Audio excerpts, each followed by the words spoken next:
شہیدان امت کا ہے کم نظر، رائے گا کب گیا تھا کہ اب جائے گا، شہادت تیرے دیکھتے دیکھتے پھول پھل آئے گی، پھول پھل جائے گی ہر شہادت تیرے دیکھتے دیکھتے پھول پھل آئے گی، پھول پھل جائے گی دو گھڑی صبر سے۔ السلام علیکم ورحمۃ اللہ وبرکاتہ۔ دوستو، آج جمعۃ المبارک کا خاص دن ہے اور ہمارے پیارے نبی کریم صلی اللہ علیہ وسلم اس دنیا کے لیے رحمت العالمین بن کر آئے تھے۔ انہوں نے رحمت کی تعلیم دی، لیکن ہمارا دیش پاکستان بدقسمتی کے اس معیار پہ پہنچ چکا ہے کہ بظاہر یہ لگتا ہے کہ ان کی کوئی ریٹرن، کوئی بیک نہیں ہے۔ وہاں بسنے والے جتنے مسلمان ہیں، جتنے لیڈرز ہیں، ان سب کی خدمت میں ایک درخواست آج کے اس تازہ واقعے کے بعد کہ سرگودا شہر میں ایک ایسا چراغ آج گل کر دیا گیا ہے اپنے ہی گھر۔ وہ کہتے ہیں کہ گھر کے چراغ گھر کے چراغ سے ہی گھر کو آگ لگ گئی، یعنی کہ ایک پاکستان جو اسلام کے نام پہ بنا مسلمانوں کو وہاں بسانے کے لیے، وہاں آج ہمارے دیش کے جو سیاسی لیڈران، مذہبی لیڈران، انہوں نے وہ آگ لگا دی ہے اپنے ذاتی فائدوں کے لیے کہ وہاں بسنے والے لوگوں کا جو فائدہ کرنے والے لوگ ہیں، یعنی احمدی لوگ،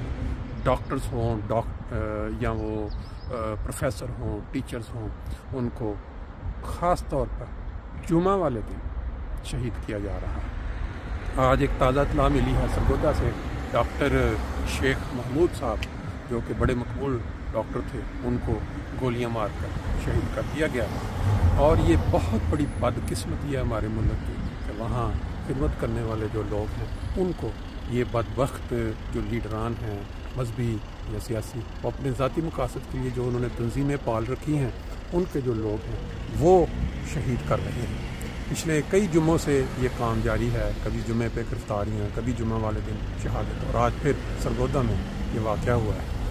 یہ پیچھے آپ مسجد دیکھ رہے ہیں، فرینکفرٹ جرمنی میں ہمارا مرکز ہے، وہاں جو جمعہ ہوا وہاں لوگ آئے۔ ہمارا کام تو اسلام کی خدمت ہے، اسلام پھیلانا ہے۔ پاکستان میں بسنے والوں کو یہ لوگ تنگ کر رہے ہیں، اللہ تعالیٰ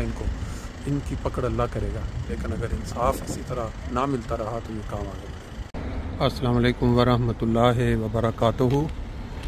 سبحان اللہ وبحمدہ، سبحان اللہ العظیم، اللہم صلی علی محمد وعلی آل محمد کما صلیت علی ابراہیم وعلی آل ابراہیم انک حمید مجید، اللہم بارک علی محمد وعلی آل محمد کما بارکت علی ابراہیم وعلی آل ابراہیم انک حمید مجید۔ جمعۃ المبارک کا خاص دن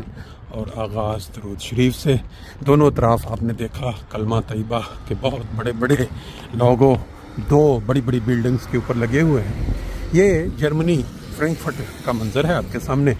اس دیش ہے یہ عیسائیوں کا، لیکن یہاں اللہ کے فضل سے جماعت احمدیہ کو یہ توفیق مل رہی ہے کہ وہ ان تک اسلام کا پیغام بہت اہم طریقے سے، بہت اعلیٰ کرائے سے پہنچا رہے ہیں۔ جمعہ کے دن لوگ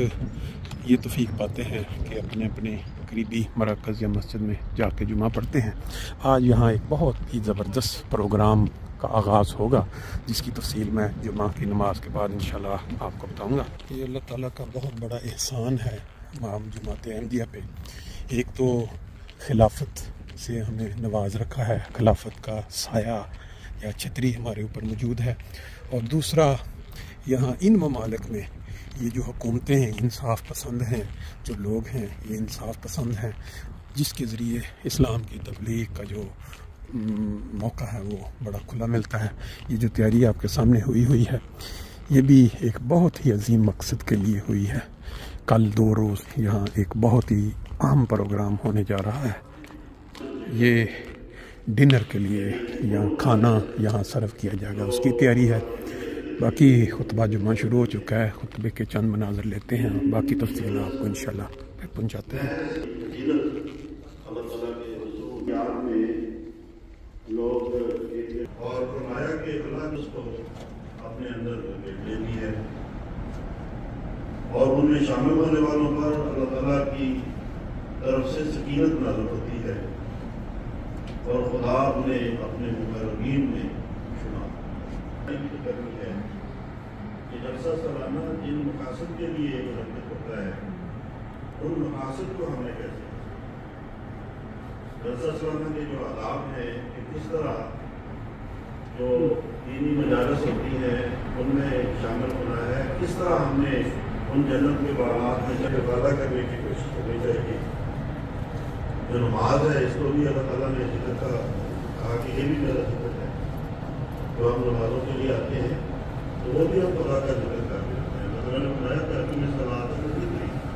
تم نمازوں کو قائم کرو تاکہ تم میرا ذکر کر سکو۔ آج ہم یہاں نماز جمعہ ادا کر رہے ہیں، نماز جمعہ کی ادائیگی کو بھی اور نظام نماز جمعہ کے لیے جو مجلس میں اکٹھی لگتی ہے، جو لوگ بیٹھتے ہیں جیسے بھی آپ خطبے کے لیے بیٹھے ہوئے ہیں، اس کے بارے میں بھی اللہ تعالیٰ نے فرمایا کہ یہ بھی ذکر اللہ کی ایک مجلس ہے۔ قرآن کریم میں اللہ تعالیٰ نے سورہ جمعہ میں فرمایا کہ اذا نودی للصلاۃ من یوم الجمعۃ فاسعوا الی ذکر اللہ، کہ جب جمعے والے دن جمعے کی نماز کے لیے اذان دی جائے اور تمہیں بلایا جائے تو اللہ کے ذکر کے لیے جلدی جلدی کیا کرو اور جلدی جلدی مسجد میں آ جائے۔ تو جمعے کو بھی اس لحاظ سے پھر اللہ تعالیٰ نے اپنے ذکر کی مجلس قرار دیا ہے، تو آج یہاں بھی اس لحاظ سے اللہ تعالیٰ کے جو فرشتے ہیں وہ موجود ہیں اور انہوں نے اپنے پروں سے ہمارے اوپر سایہ کیے ہوئے ہیں۔ پھر اس کے لیے یہ بھی ہے کہ جمعے کی نماز پہ جلدی آنے کی کوشش کرنی چاہیے اور اس انتظار میں نہیں رہنا چاہیے کہ جیسا دوسری اذان ہوگی اور امام خطبے کے لیے کھڑا ہو جائے گا تو پھر ہم نماز کی ہو جائیں گے۔ تو فصل ذکر اللہ جلدی جلدی کیا کرو اور وزر البیع وہ کام وہ تجارت وہ کاروبار جس میں تم مصروف ہو اس کو چھوڑ دیا کرو، اور جب نماز مکمل ہو جائے پیدا کر دے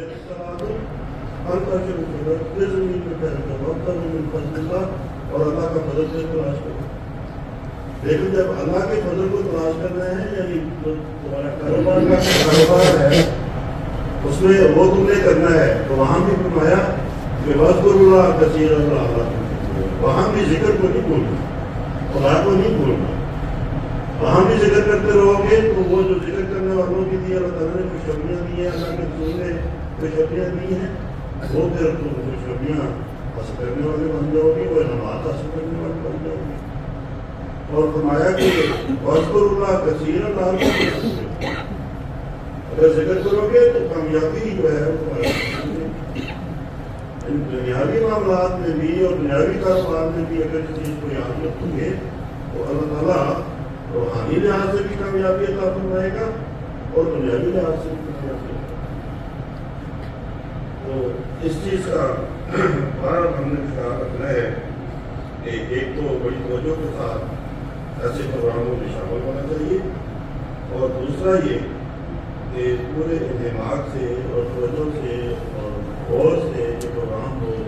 اس کو سننا چاہیے، اس کا استفادہ کرنا چاہیے اور جو نصائح وہاں کی جائیں ان کے اوپر عمل کرنے کی کوشش کریں۔ وہ بھی ایک دینی مجلس ہے، وہ بھی مجلس ذکر بھی ہے اور اس کے لیے بہت سارے ڈیلیگیشن کو تو وہ بھی ایک اہم کام کے لیے یہاں ہے اور وہ کام کیا ہے؟ وہ یہ ہے کہ نبی کریم صلی اللہ علیہ وسلم نے فرمایا کہ المستشار ہو کہ مشورہ جس سے دیا جاتا ہے وہ امین ہوتا ہے، تو اپنی اپنی جماعت کی نمائندگی میں ہر جو نمائندہ ہے وہ امین ہے اور اس کے پاس اور عام لوگوں کے حوالے سے بھی یہ فرمایا کہ جو جس سے مشورہ دیا جائے وہ امین ہے اور اگر وہ مشورہ خلیفۃ المسیح کی خدمت میں پیش کیا جاتا ہے تو پھر دیکھیں کہ کتنے خوف کا مقام ہے، کتنی احتیاط کی ضرورت ہے. اس کے لیے پھر انسان دعا کے ساتھ صدقہ کرتے ہوئے، استغفار کرتے ہوئے ایسے پروگراموں کو شامل ہو، اور خودافوفی سے جو امانت ہے جو اس کی سپرد کی گئی ہے اس امانت کو اس کے حقدار کو سپرد کریں. یہ نہیں ہے کہ اس امانت پہ دیتے ہوئے کسی قسم کی وفاداری تعلق اس طرح کے ان سامنے ہونے چاہیے. قرآن کریم میں اللہ نے فرمایا کہ جو حقدار ہے اس کو اس کا حق ادا کر دو، امانت اس کی سپرد کر دو. تو یہ جو ڈیلیگیٹ ڈیٹس ہیں ان کو بھی اس چیز کا ذکر کرنا چاہیے. اللہ تعالیٰ مجھے اور آپ کو ان باتوں کا غیری مسائل کا جو پیارے تھا اور محمد مصطفیٰ صلی اللہ علیہ وسلم نے ان پر ہمیں عطا فرمائے. ونؤمن به ونتوکل علیہ ونعوذ باللہ من شرور انفسنا ومن سیئات اعمالنا من يهده الله فلا مضل له ومن يضلل فهو يضل